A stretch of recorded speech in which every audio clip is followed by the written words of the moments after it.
Nehru told this country that independence was for the service of India and her people and to the still larger cause of humanity. A generation of India's VIPs who lost the virtues of our founding fathers and mothers but did not lose the appeal of living like the princes of the past and abusing the power of the state to loot like despots in a democracy served that founding principle ill. You've seen these netas, VIPs, power babus on this channel. Some are junketeering on your tax money abroad, filing reports on seeing sheep in New Zealand. Others are buying themselves luxury cars, demanding red beacons so that we get out of the way. Some are so used to their plush Lutyens bungalows that they'll hang on to them for years, even after the people of this country have voted them out. These are India's VIP Rajas. Now, India's 14th Prime Minister, 70 years after independence, has promised a new India. Let's call it a renewed tryst with destiny. At least in the Congress, the Punjab captain, the Maharaja of Patiala no less, for want of irony, has seen the merit in ending the VIP Raj. Borrowing from Modi's winning playbook, his first move was to ban the VIP Lal Battis and to promulgate austerity measures in the government in Punjab. The BJP's Yogi in Uttar Pradesh starting a jam-packed day one today, ordering bureaucrats to show up on time first of all, insisting on police reform. In a furious race to dismantle the Netagiri, the Babugiri and the VVIP-giri that we are so sick of. They're brats who think they own the cops, the Netas who think you're a second-class citizen. So is this the beginning of a brighter future where this bungalow and batti fetish is replaced by sabka service? Or is that just an altruistic flash in the pan? If the former, who will be able to win the title of bringing forth a new India? If the latter, how do we make sure our netas don't forget that promise? That's the debate. Here's the race.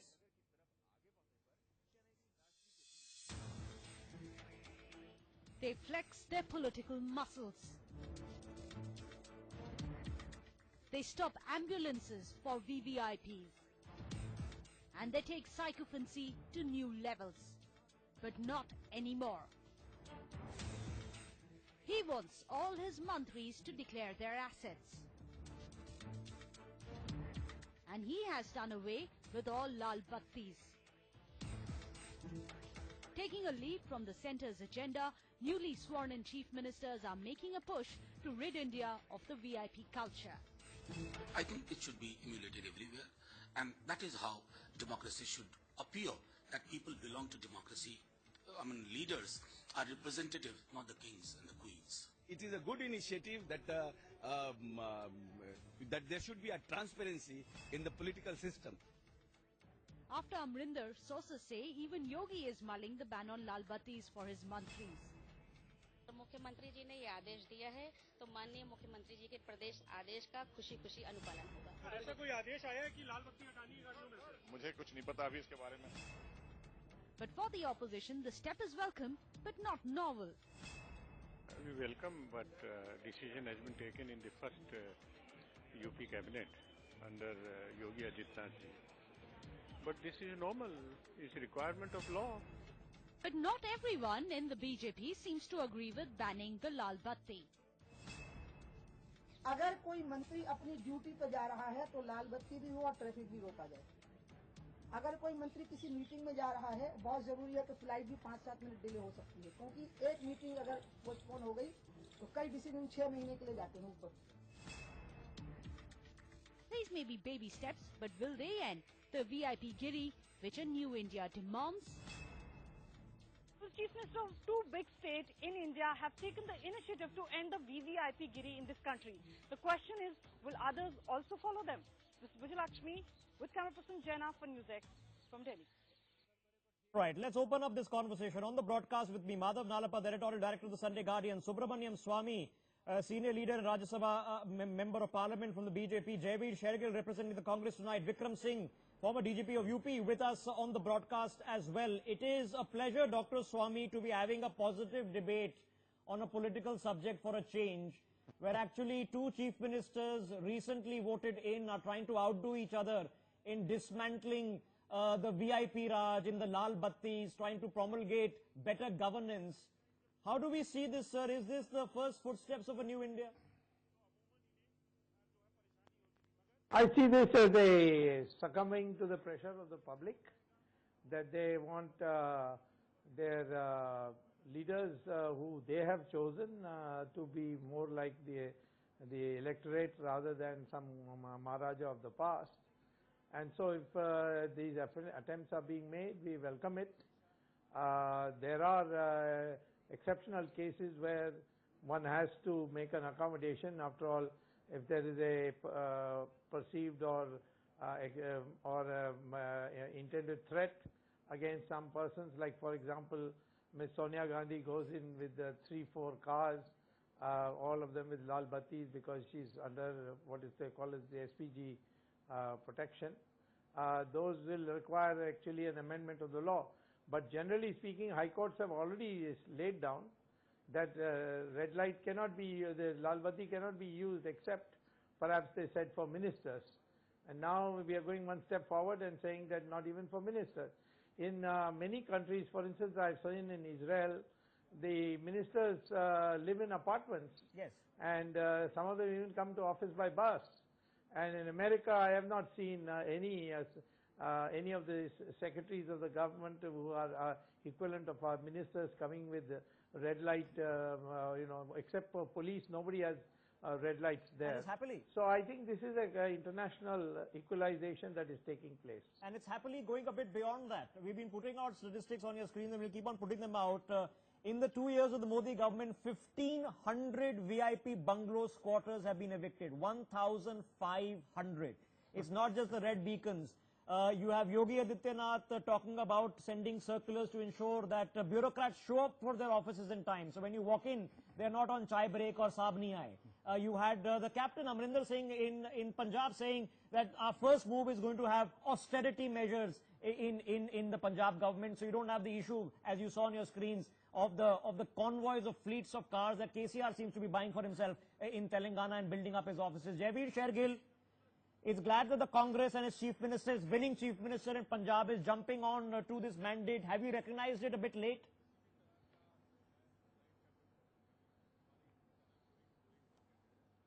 All right, I'm sure I think I don't have Jaiveer there. We'll get that connection back with it. Vikram Singh, as you see it, sir, and you are a strident spokesperson for all that is good in public life. As you see it, how do you first absorb what is happening around you and where do you see it going? Mr. Rishabh, this is a very positive step and both the chief ministers need to be complimented for taking a people-centric step. As it is, the brazen and the shameless manner in which these czars, today's czars and czarinas flaunt their authority is nobody's business.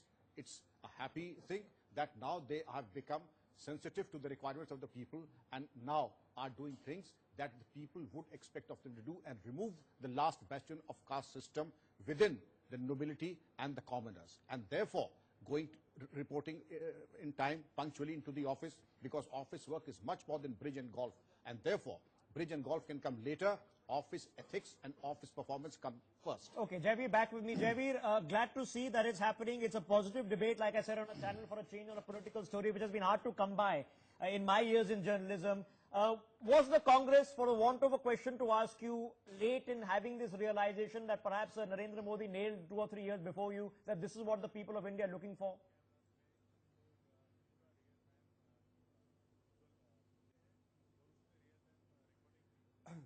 Rishabh, the bitter truth and the hard reality is that there is a huge trust deficit between the people, the electorate, and the political class and the representatives of the government because of the perks and privileges the VIPs, the so-called VIPs, enjoy.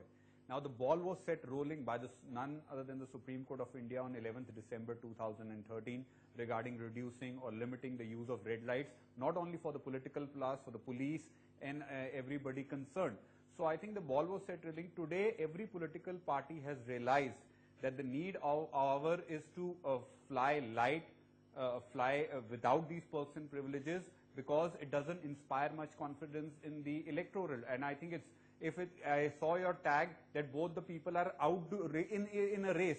I see it as a positive race. Yeah, Such positive and competitive race should exist in every state where one chief minister is competing against chief minister to reduce the tax burden, to ease out the burden. Now, I heard the Honorable DGP before me. That problem exists even in the police. I hail from Punjab, where DGPs have 4 convoys. even a SHO level person have a police gypsy. And I'm sure the similar situation, whether it's in Uttar Pradesh This or not, I'm also not. needs to be So checked. everybody, every person wielding authority has to get rid of. There'll be noises on the both sides. We heard Ms. Uma Bharti saying that this is a necessity. You should not do away with it. I think we need to identify which perks and privileges are essential to discharge functions, and that's which reasonable. perks and privileges are there only for window dressing. Yeah, that's reasonable, and what are they to feed ego? That's reasonable, and I'll grant you that, Jaiveer Shergill. And before I give Vikram Singh a chance to come in, I want to quickly invite Madhav Nalapat and I'll go back to Dr. Swami. Professor Nalapat, like I said, this is a positive debate to have. We are thrilled that such a kind of race is happening. But the reality is, this is what impacts the people the most. When we talk about governance, is going to the office and being told ke saab nahi hai, is being going to the office that you have to stand in line or wait for weeks and months to have a meeting until you're willing to pay something up front. This is what needs to change. You know, Rishabh, in the land of Mahatma Gandhi, who frankly used to stay in huts and used to stay in the homes of very poor people also most of the time, who travel by third class, who used to walk to most places, in that land, as soon as the country became free, all our netas moved immediately and seamlessly to the very posh bungalows vacated by the British. They occupied the cars belonging to the British. They occupied the huge office spaces belonging to the British. And somehow, in their minds, a colonial culture occupied their minds. With the result that the situation came in which their lives are so different from the lives of the people that they feel they are not part of the people, and they behave as though they are not part of the people, and many of the decisions are taken for themselves and not for the people. I really welcome what Amrinder Singh has done. I welcome what Adityanath has done. I hope this is a way of ensuring the political leaders behave and live the way the people believe and the people live. Okay, Dr. Swami, you spent decades in public and political life. You have taught future leaders both at home and abroad. How much is it going to take, Dr. Swami, to see a generation of young people, young politicians coming in, some of whom who take privilege as a part of the process because they've seen nothing but privilege all their lives, and convert them into thinking, if the Maharaja, if the ex-Maharaja of Patiala can think that I don't need a VIP batti in my car, how much is it going to take, sir? Well, I felt always that this craze for privileges came out of an inferiority complex. And that's why I have always advocated that one of the most important things for us is to make politics respectable so that people think this is a profession to go to serve the country.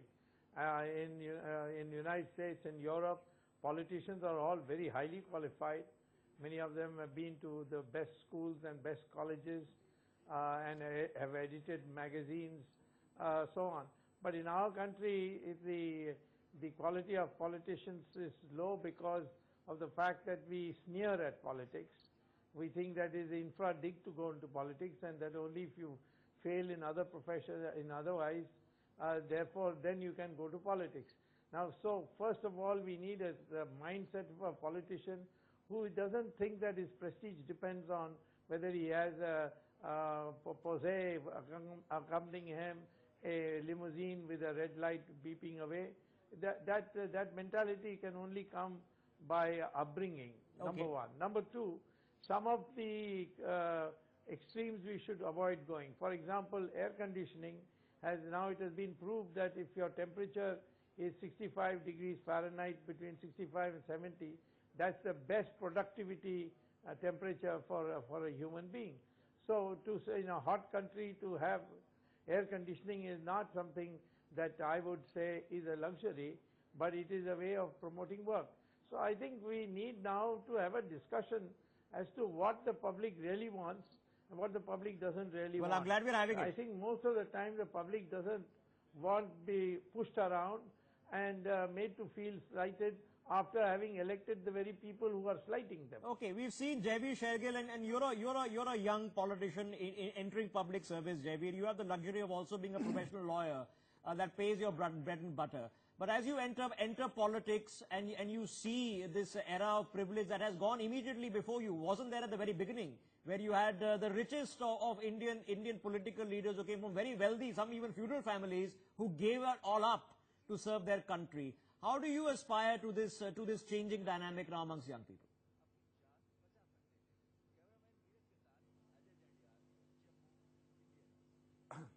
I think it's a very welcome move, Rishabh, very welcome and a refreshing move where I see people, a lot of people who don't see politics as just a via media or a platform to earn those perks and privileges which they are otherwise not entitled to. The temptation to be addicted to perks and privileges, the temptation to enter politics just because there are perks and privileges is diluting, needs to wither away and is doing. Certainly, I think now a politician, a sensible politician, really feels a sense of discomfort and unease when he walks in or drives in with a cavalcade with 80 or 90 security guards. I was campaigning in Punjab and I could see the difference between a politician who was going without frills and with a politician who was coming with frills. People were hesitant to interact. The amount of respect went down for politicians who were flaunting their power without any necessity. So neither our democracy, neither the electorate is not ready to act as a sponge or as a guinea pig where against whom you it can was go nice. And it was nice, Jaiveer, and I'm thrilled to power have and a authority positive without rhyme conversation. and It was reason. nice people Having of all said hues that, standing together. Standing together in an ATM line to change their notes. Of course, that's a separate debate. But it was nice to see people of all hues change. No, There's a point. Yeah. But quickly make your point, Jaiveer. But Rishabh, one caveat. Without painting everything in generalization, you can't say, yes, there are certain politicians who need security across political lines. Obviously, on practicalities, we are not saying the Prime Minister move out his residence or the President do so. Now we need to go down to hardcore identification. Okay, hardcore identification. I want to I identify am only that. saying the government of the day should come with hardcore guidelines. Okay, and I want to identify that. And we began with the VIP's quarters for a reason because 1,500 bungalows were freed up. Do that exercise so for that those in everything is service. black and white. Vikram Singh is not just the political fraternity. It is the IPS, the IS fraternity, which has a different logic that it works with, which also has to see this changing dynamic. Now, who's going to make them see it? Rishabh, nothing will cut ice in this manner. What is sauce for the goose is also for the gander. What the Supreme Court, as Mr. Shergill has mentioned, he is a very learned advocate. And what cuts across, there are very clear directives who can use and for how long can you retain a bungalow. And that should cut across all political fraternity, IS, IPS, DGPs, right up to SOs, and to all rank and file. And these, as Dr. Swami has said, these are status symbols used as toys. If you have status, you don't need symbols. It's only when you lack self-esteem that you require symbols like these. And pain, sacrifice, and effort are what are needed to flaunt rather than beacons and these symbolism of status. Okay, so that Professor Madhav Nalapat, now that we've painted the positivity, what else needs to change? We've talked about austerity, we've talked about bungalows, we've talked about their lal battis, but what about sheer attitudes? You see, Rishabh, the point is very simple. The point is there has to be access. Now, for example, take the various administrative services. There needs to be access from outside, horizontal recruitment, so that domain expertise gets built in. So you need definitely a lot of administrative change and changes in the administrative structure. Secondly, all these huge bungalows that you're seeing in Lutyens, Delhi. Now, if you're, basically, these are far too big for any individual or even a family. So my view is that you must rationalize space and you must construct dwellings. Which are more rational from the point of view of space. I'd like to remind you, we are talking of colonial culture and Britain was the country that colonized us. In Britain, the mayor of London, Boris Johnson, used to go about on a bicycle. Yes. In Britain, Prince Philip, who goes about in what looks like a London taxi. Sometimes Queen Elizabeth joins him in that London taxi. The ministers don't have official cars. The point is, too many of these British-era frills, which were meant to keep the natives in a sense of shock and awe, continue today. Today, the natives don't need the shock and awe. They want to feel their ministers, their officials are a part of themselves and their lives. And they should share their suffering, they should share their travail, so that they come up with policies that genuinely end the suffering. Okay, where do we take it from here? And how do we ensure, Subramaniam Swami, how do we ensure that this is not a flash in the pan? That if If Captain Amrinder is doing it with great intent, good for him. And if Yogi Adityanath is doing it with even better intent, good for him, but it stays that way. Well, the only way we can go forward is somehow either Parliament or the Assembly set up a committee and draws up a structure of what are the perquisites that are okay and which are not okay after due consultation with the people. What the problem is that once we go berserk on this, then people go to the ultimate, and where the elected representative ceases to be effective. You can't say that the man who's been elected, who is being flooded with visitors every day, must live in a hut. He won't be able to service those people. So there must be a modicum of accommodation which the state must provide. There must be a sufficient emolument so that he can afford it. So those are things which have to be laid down. We have not worked on this at all. As Monu Narapad correctly said, we just sort of naturally, moved into what the British left behind. And that has to change, then only it will be a long-term matter. And the change of practicality over privilege, as you're pointing out, has to be a much larger debate, which we perhaps not had. Pay the politicians better, but then don't give them the perks and privileges that they take for granted. In this realm of selling to the people that we are all poor people and have nothing, when actually everything is given free by the state or by unnamed sources. Jaiveer Shergill, pretty short of time, 30 seconds.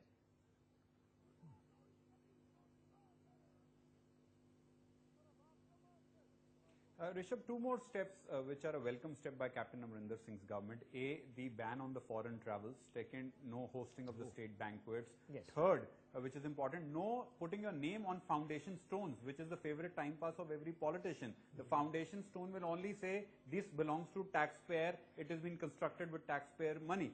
So these are good indicators, either in Uttar Pradesh or Punjab. We should take a clue from them. And to your point, where it's a political necessity now to get rid of perks and privileges. So if you want a voter on your side, otherwise you are yourself, putting yourself in a quicksand. Okay, and before you realize it, you will be completely okay, I'm out of time. left without a voter. I'll let you take credit, sir, for a good move when it is deserved, even though you tried to sneak in, Jaiveer Shergill, that it was all your idea or captain's idea. And the rest did not know it. The BJP, of course, will say that it's ushering forth a new India and you are the copycats. But fair enough. It's nice to have an apolitical conversation for the benefit of the country tonight. And for the politicians watching, the people that watch this channel, the reason we do these stories are because they are frustrated with the VIP Raj. And that is why it's good journalism for us also. You take away those stories from us and we'll have to fill it with positive stories like this. Gentlemen, thank you for joining us tonight.